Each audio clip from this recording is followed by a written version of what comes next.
मेले के अवसर पर जो हमारे डिवाई क्षेत्र की समाज सेविका हैं और मैं तो कहना है कि सबसे सर्वश्रेष्ठ लेखिका भी हैं, 50 पुस्तकें इनके द्वारा छपी हुई हैं।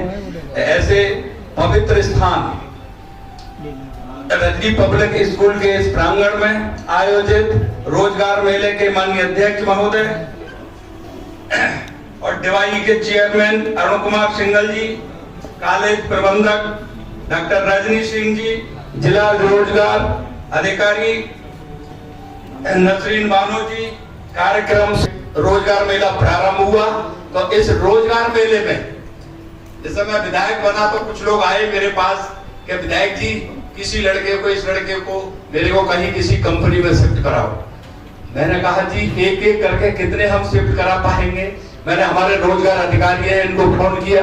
पहले ये मेले उधर लगते थे तुम्हारा सिकंदराबाद तक, क्योंकि हम बॉर्डर पे पड़ते हैं, वहां कंपनियां पास में, तो सिकंदराबाद तक ज्यादा से ज्यादा बुलंदशहर तक मेले लगते थे। मैंने कहा मेरी विधानसभा में क्यों नहीं लगेंगे जब हमारे यहाँ तो और ज्यादा बेरोजगारी है।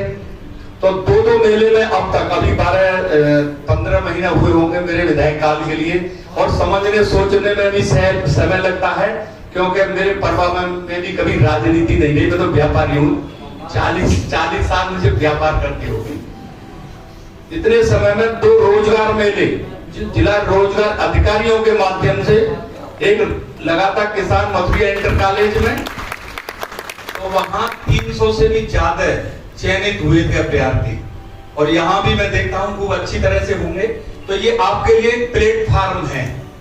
कहीं कंपनी में जाओगे तो दरवाजे पर भी आपके लिए कोई अंदर नहीं आने देगा कंपनी में, किसी कंपनी में जॉब के लिए। लेकिन ये शुभ अवसर है हमारे रोजगार अधिकारियों के द्वारा और हमारे रजनी पब्लिक के जितने भी स्टाफ के द्वारा कि आपके दरवाजे पर कंपनियां आई हुई है। आपको कंपनी के दरवाजे पर जाने की आवश्यकता नहीं है, क्योंकि आपका साक्षात्कार लेकर के यहीं से आपको चयनित करके ले जाएंगे। एक हमारी सरकार के द्वारा माननीय मोदी जी की प्रेरणा से एक मेडिकल कॉलेज हमारे जिला बुलंदशहर में बनकर लगभग पूरा है, और अक्टूबर में उसमें पढ़ाई भी चालू हो जाएगी। आपके लिए जितने भी एमबीबीएस की पढ़ाई के छात्र छात्राएं हैं, आपके लिए दिल्ली और नोएडा जाने की आवश्यकता नहीं पड़ेगी, बनकर के तैयार है। तो बात तो मैं भी विजिट किया है, मैंने माननीय डिप्टी सीएम जी के साथ, और अभी एक विजिट और हुआ है हमारे आए थे तेजस्वी सूर्या जी। तो बहुत शानदार मेडिकल कॉलेज हमारा बुलंदशहर में बनकर के तैयार है।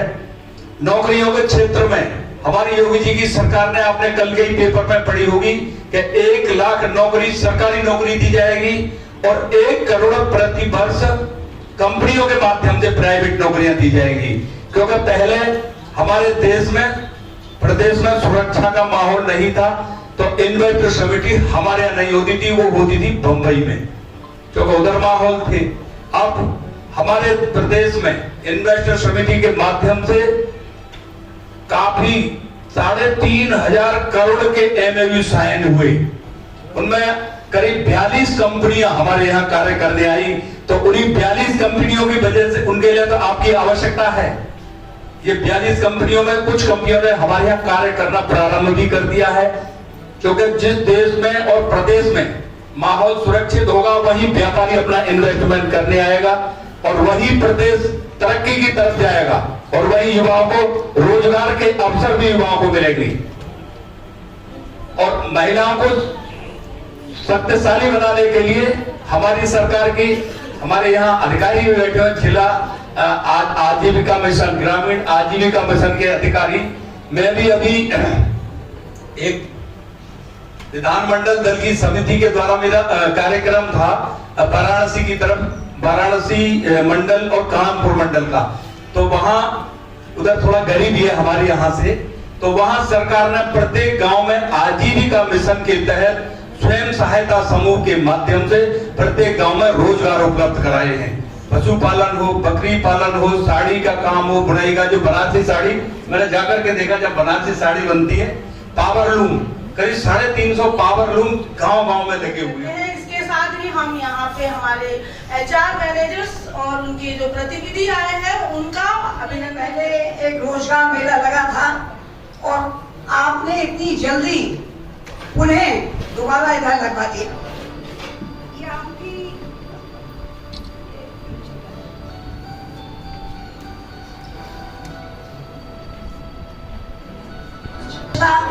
दक्षता और प्रतिभा का कमाल है। उन्हें मेरा हृदय से अभिनंदन, स्वागत और बधाई भी इस बात की कि इतने सारे ये हमारे एम्प्लॉइज आज अपने भाग का निर्णय यहाँ से लेके जाएंगे और जीवन भविष्य उज्जवल बनाएंगे। ये बहुत ही हमारी सरकार की एक बहुत बड़ी उपलब्धियों में से एक बात है कि वो लगातार युवाओं के लिए किसी न किसी तरह से रोजगार मिला की, तो इसमें बहुत ही अच्छा एक उन्नतशील और सफलतम प्रयास है। उसके अलावा भी सरकार हमारी लगातार जनता के लिए उनके विकास, बहुमुखी विकास और देश की उन्नति के लिए कार्य कर रही है।